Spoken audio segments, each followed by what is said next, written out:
Hi hello ನಮಸ್ಕಾರ. ಕಲರ್ವಾ YouTube ಚಾನಲ್ಗೆ ಸ್ವಾಗತ. ಇವತ್ತು ನಾವು ಹೋಗ್ತಾ ಇರೋದು ಕೊಡಗು ಜಿಲ್ಲೆಯ ಇರುಪು ಜಲಪಾತವನ್ನು ನೋಡೋದಕ್ಕೆ.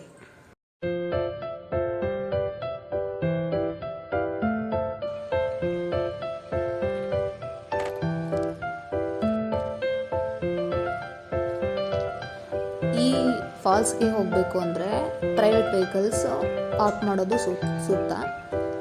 ಬಟ್ ನೀವು ಪಬ್ಲಿಕ್ ಟ್ರಾನ್ಸ್ಪೋರ್ಟ್ನೇ ಚಾಯ್ಸ್ ಮಾಡ್ತೀನಿ ಅನ್ನೋದಾದರೆ ಕುಶಾಲನಗರದಿಂದ ಹೋಗ್ಬೋದು. ಕುಶಾಲನಗರದಿಂದ 80 ಕಿಲೋಮೀಟರ್ ಇದೆ ಈ ಫಾಲ್ಸು.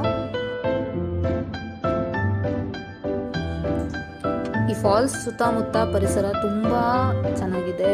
ಹಚ್ಚ ಹಸಿರಾದಂಥ ಬೆಟ್ಟಗಳಿದೆ, ಕಾಫಿ ತೋಟಗಳಿದೆ, ಕಾವೇರಿ ನದಿ ಅಂತೂ ಸಕ್ಕತ್ತಾಗಿ ಕಾಣುತ್ತೆ.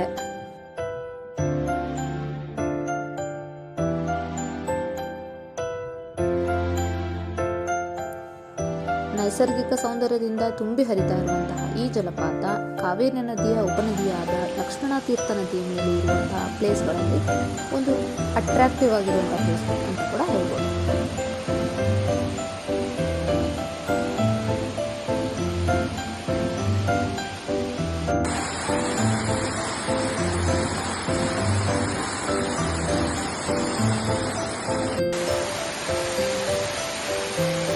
ಈ ಜಲಪಾತ ಸುಮಾರು 170 ಅಡಿ ಎತ್ತರದಿಂದ ಹರಿಯುತ್ತೆ. ಇದು ಹೊಯ್ಸಳರ ಕಾಲದಲ್ಲಿನ ಆಕರ್ಷಕವಾದಂಥ ತಾಣಗಳಲ್ಲಿ ಒಂದು ಅಂತ ಹೇಳ್ಬೋದು. ಈ ಜಲಪಾತವನ್ನು ನೋಡಲು ಆಗ್ನೇಯ ಮುಂಗಾರು ಮಾಸದಲ್ಲಿ ಹೆಚ್ಚಿನ ಪ್ರವಾಹ ಇರುತ್ತೆ ಅಂತ ಹೇಳಲಾಗುತ್ತೆ.